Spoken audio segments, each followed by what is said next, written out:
I was talking with our worship team recently about how the calendar of the Christian year may have gotten its start. Think about it, I asked. What do you think was the first date on the Christian calendar? They thought about it, and somebody said, Easter. Yes, I said, it must have been Easter, because the resurrection of Jesus was the biggest thing that had ever happened to those first disciples, and arguably the biggest thing that ever happened to anyone, anywhere, anytime. You can be sure they weren't going to forget about it. When the next Sunday rolled around, somebody probably said, it was right about this time last week that Jesus appeared to us. And a year later, they would have anticipated that first Sunday after the Passover, the day the Lord rose from the dead. They would have celebrated the resurrection as we have been celebrating it every year since. I wasn't there, but I believe that's how the Christian calendar got its start, with Easter. And over time, the church added some other memorable dates. Good Friday, Palm Sunday, the day of Pentecost, just to name a few. I told the worship team, I think that's how the Christian lectionary got its start as well. That when that first Sunday after Passover came around the following year, somebody would have said, it was on this day, a year ago, that our sister, Mary Magdalene, got up early and went to the tomb. And they would have told the story. In the years that followed, they would have told that story or shared a written record of that story, just as we do to this day. On Good Friday, they would have told the story of the crucifixion. And when these stories were written down, they began to read them on their special days and to have other readings during those special seasons. In the Sundays following Easter Sunday, they would share stories of how Jesus appeared to his disciples over the 40 days that followed. And in the 40 days that preceded Easter, they would talk about how Jesus had made his way to Jerusalem to pay the price of our sin.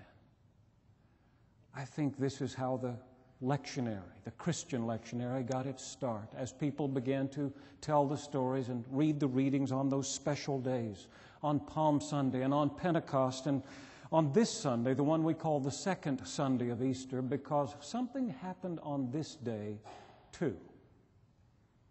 It's in our gospel lesson for today, where Jesus appears to his disciples on Easter Sunday. He greets them, breathes on them, tells them to receive the Holy Spirit, and then sends them as he himself was sent.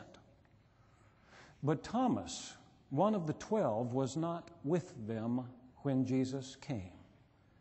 When the disciples told him that they had seen the Lord, he couldn't believe it. Not me, he said, not until I see the marks of the nails in his hands and put my finger in the marks and my hand in his side. Until then, I will not believe. But John tells us that a week later, on this Sunday, Thomas was with the disciples and Jesus appeared again. And that's why every year on this Sunday we read the story of doubting Thomas and his encounter with the risen Lord. Every year on this Sunday I preach on doubt and faith and do my best to move people from one to the other, trying to persuade them of the reality of the resurrection, because I know that in every congregation there are a few doubting Thomases. Some people who have difficulty believing the resurrection. And so I focus the full force of my homiletical powers on those people. Believe, I say, believe. But I also neglect all those people who already believe, who don't need to be convinced.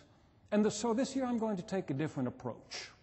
Instead of talking to the doubters among you, I'm going to talk to the believers. And if there are doubters among you, I would just say, that's what that story in the Gospel of John is for.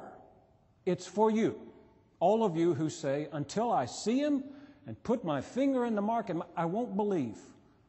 Well, good for you. You have a soulmate in Thomas. He said the same thing. Jesus showed up for him, showed him his hands and side, and Thomas, who was a doubter, became a believer. Jesus said to him, "Is this what you need, Thomas? You need some empirical evidence?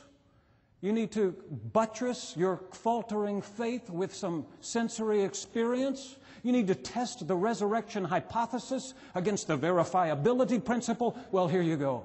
Here I am. Handle me. Believe." And Thomas responds by saying, "My Lord and my God." At the end of this story, he's not doubting Thomas. He is believing Thomas. And Jesus says, "Have you believed because you have seen?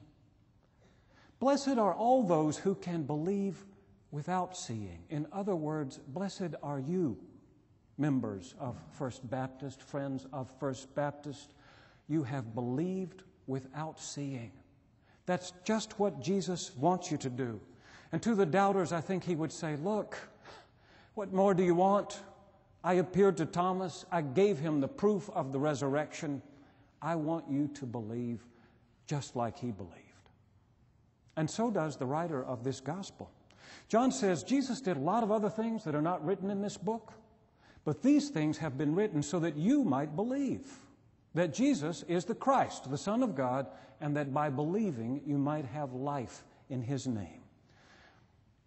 I used to teach religion to college freshmen, and I would tell them, this whole gospel has been written so that you might become a believer. John says so right here. If you get to this point in the gospel and you haven't become a believer, then the gospel has failed.